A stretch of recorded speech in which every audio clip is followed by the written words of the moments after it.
Ruang Kuliah menjawab pertanyaan seputar pendidikan agama Islam, Islam Ulil Albab, dan Islam Rahmatan Lil Alamin. Assalamualaikum warahmatullahi wabarakatuh. Alhamdulillahirabbil alamin. Assalatu wassalamu ala asyrafil mursalin Sayyidina wa maulana Muhammadin wa ala alihi wa ashabihi ajma'in. Asyhadu an la ilaha illallah wa asyhadu anna Muhammadan abduhu wa rasuluh. Rabbi shrah li sadri wa yassir li amri wahlul 'uqdatam min lisani yafqahu qawli, amma ba'du. Alhamdulillahirabbil alamin. Kita bersyukur kepada Allah Subhanahu wa taala. Sejak bangun tidur hingga saat ini kita dapat merasakan nikmat yang luar biasa. Karena contoh saja bisa menggerakkan tangan kita yang kanan dan yang kiri, itu juga luar biasa nikmat dari Allah Subhanahu wa taala. Bayangkan kalau kita bangun tidur tiba-tiba kok tidak bisa menggerakkan anggota tubuh kita. Itu kita mendapatkan ujian. Dan ketika kita bisa menggerakkan semua anggota tubuh, kita dapat beraktivitas. Kepada para mahasiswa bisa kuliah, masuk ke kelas. Kepada para karyawan bisa bekerja sesuai dengan pekerjaannya, dan seterusnya. Maka kita bersyukur atas nikmat Allah Subhanahu wa ta'ala. Sholawat beserta salam tidak lupa kita sanjung agungkan kepada baginda kita Nabi Agung Nabi Muhammad sallallahu alaihi wasallam. Karena Nabi Muhammad sallallahu alaihi wasallam yang telah dianugerahi Al-Quran yang sekarang kita nikmati, bisa kita baca, kita belajar tafsirnya, dan sampai kita melakukan aktivitas-aktivitas yang ada di dalam kandungan Al-Quran.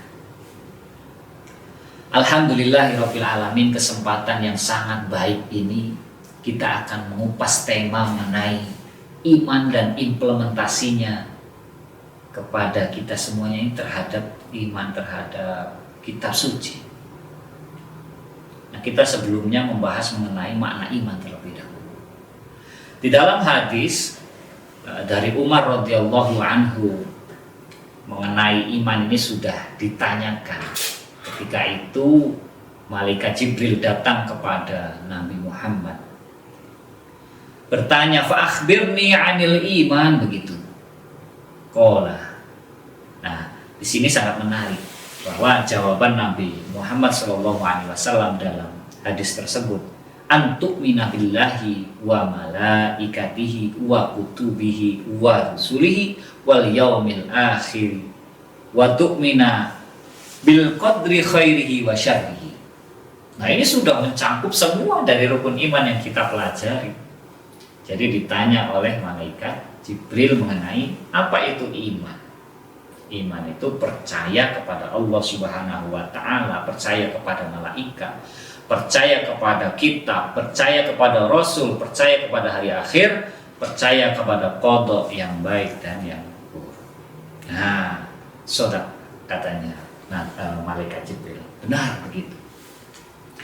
Nah, ketika kita berbicara mengenai iman kepada kitab suci, maka kita sebenarnya berbicara mengenai pendidikan tingkat mana yang harus diberikan tema keimanan ataupun pendalaman mengenai nilai-nilai pendidikan keimanan. Nah, ketika itu disampaikan bahwa sebenarnya di umur-umur SD begitu ya, umur-umur PAUD itu merupakan pendidikan awal yang harus ditanamkan mengenai keimanan. Pendidikan kepada anak ketika umur-umur seperti ini sangat penting sekali. Maka lembaga pendidikan untuk menerapkan nilai-nilai keimanan pada anak itu penting di awal. Ini sebagai pondasi, karena iman itu pondasi, iman itu akar, maka penting sekali diberikan kepada anak, khususnya dari lembaga-lembaga pendidikan yang concern terhadap anak-anak di umur usia anak-anak itu. Nah, ruang lingkupnya apa saja? Ruang lingkup keimanan itu apa saja? Menurut Hasan al-Banna ada 4. 1, ilahiyat. Ilahiyat itu yang membahas mengenai Allah Subhanahu wa Ta'ala. Jadi hubungannya dengan Allah Subhanahu wa Ta'ala, wujudnya, kemudian nama-namanya, sifatnya, dan seterusnya. Yang kedua adalah nubuat. Nah, ini yang berkaitan dengan kenabian, gitu, yang berkaitan dengan kenabian. Dan yang ketiga berkaitan dengan ruhaniyat. Jadi ruhaniyat itu berkaitan dengan yang alam metafisik. Jadi seperti malaikat, jin, dan seterusnya. Nah, yang keempat adalah sam'iyat. Ini yang kita ketahui iman terhadap apa? Alam barzah misalkan. Kemudian alam kubur, alam mizan, surga, neraka, pertimbangan. Nah, itu yang dikatakan sebagai sam'iyat. Nah, ketika kita beriman kepada kitab suci, maka kita harus mengimani ada 4 kitab yang harus kita imani. Kita sudah ketahui semuanya. 1 ada kitab Zabur, ada kitab Injil, ada kitab Taurat, dan terakhir Al-Quran sebagai kitab penyempurna atau Al-Furqan.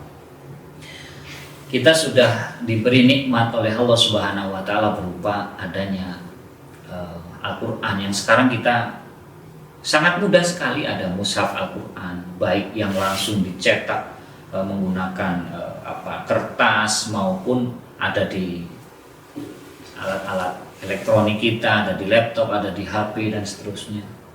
Nah, itu yang harus kita lakukan sekarang adalah bagaimana caranya kita mengimplementasikan apa yang ada di dalam Al-Quran. Itu yang sangat berat. Nah, oleh karena itu ketika kita berbicara iman kepada kitab suci, maka khususnya ya bagi kita itu sudah sangat penting ketika kita belajar mengenai Al-Quran. Kita pasti awali dengan belajar cara membacanya dulu, kemudian kita belajar bagaimana mengetahui maknanya begitu atau terjemahannya. Kalau sudah tahu belajar cara bacanya, mengenai maknanya sudah tahu, terjemahannya sudah tahu, pasti belajar tafsirnya begitu, dan seterusnya. Yang concern pada hafalan berarti akan menghafalkan Al-Quran dan seterusnya. Nah, tinggal tugas kita setelah itu semua maka mengimplementasikan apa yang ada di dalam Al-Quran itu sendiri.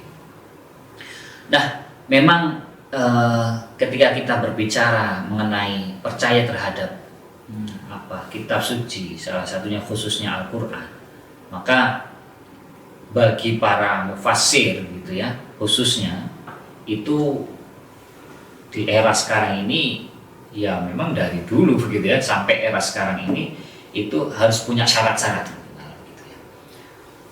Tidak serta-merta semua orang itu bisa kembali ke Al-Quran. Jadi tidak semuanya sedikit-sedikit kembali ke Al-Quran.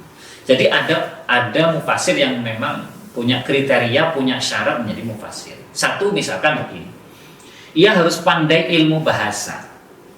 Kenapa? Karena kalau mau mempelajari Al-Quran itu pasti pandai bahasa Arab gitu ya, baik nahwunya, baik sorofnya, baik balaghahnya, dan seterusnya. Jadi itu semuanya terkandung di dalam ilmu bahasa gitu. Jadi syarat memahami Al-Quran itu sebenarnya 1 paham bahasa Arab gitu. Jadi itu sangat penting sekali.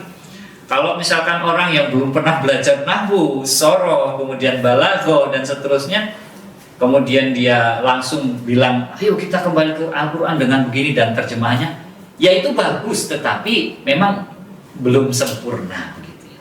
Maka syarat mufassir itu pastinya adalah memahami ilmu bahasa, khususnya bahasa Arab. Yang kedua misalkan memahami ilmu humaniora. Nah, ini penting.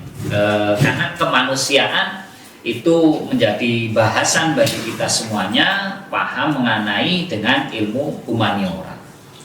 Contoh di dalam pembahasan ilmu humaniora bahwa kalau misalkan mufassir itu paham mengenai ilmu kemanusiaan, maka ia harus paham humaniora. Contoh saja di dalam Al-Quran kita sudah mengetahui ada kalimat wala taqul lahum uf begitu kan. Yaitu kalau kita letterlek secara langsung mengartikan secara bahasa langsung saja tidak boleh mengatakan apakah di Indonesia juga mengatakan ya tidak, banyak sekali bahkan di budaya-budaya baik Jawa baik budaya apapun itu banyak sekali kata-kata yang ia mengatakan dengan hal yang tidak baik misalkan kepada kedua orang tuanya. Itu juga bukan berarti kita tidak memaknai Al-Quran dengan baik. Nah, dari sini kita harus percaya beriman kepada kitab suci. Nah, selain itu juga kita paham ilmu sejarah, kemudian ilmu asbabun nuzul dan seterusnya. Yang jelas memahami Al-Quran itu tidak begitu gampang begitu, namun bisa diusahakan dan terus belajar. Nah, implementasinya untuk kita beriman kepada kitab suci tentunya ya satu, sering membaca Al-Quran, sering belajar gitu ya, sering membaca Al-Quran, dan kita sangat percaya, kita yakin bahwa Al-Quran itu diturunkan kepada Nabi Muhammad untuk kita semuanya, dan kita lakukan secara bersama-sama menjalankan isi kandungan Al-Quran. Itu pasti itu teman. Dan yang ketiga, kalau kita bukan seorang penghafal Al-Quran, maka kita menghormati para. Nah, jadi kita menghormati. Nah, itu kita hormati orang yang menghafal Al-Quran. Itu mereka menjaga. Caranya yang lain apa implementasinya? Caranya adalah kita mendirikan lembaga-lembaga Al-Quran. Itu juga cara mengimplementasi, menjaga bagaimana Al-Quran itu terus terjaga. Dan kita terus percaya, beriman kepada kitab suci, salah satunya Al-Quran, dan berakhlak sesuai ajaran-ajaran Al-Quran. Mungkin itu yang menjadi nilai-nilai pokok ketika kita berbicara mengenai keimanan dan implementasinya terhadap kitab suci. Maaf, banyak khilaf, banyak salah dari saya terkait dengan tema yang saya sampaikan. Lebih kurangnya mohon maaf. Terima kasih. Assalamualaikum warahmatullahi wabarakatuh. Ruang Kuliah menjawab pertanyaan seputar pendidikan agama Islam, Islam Ulil Albab, dan Islam Rahmatan Lil Alamin. Ruang Kuliah, persembahan dari Radio Dakwah Unisia, suara kebaikan, inspirasi kehidupan.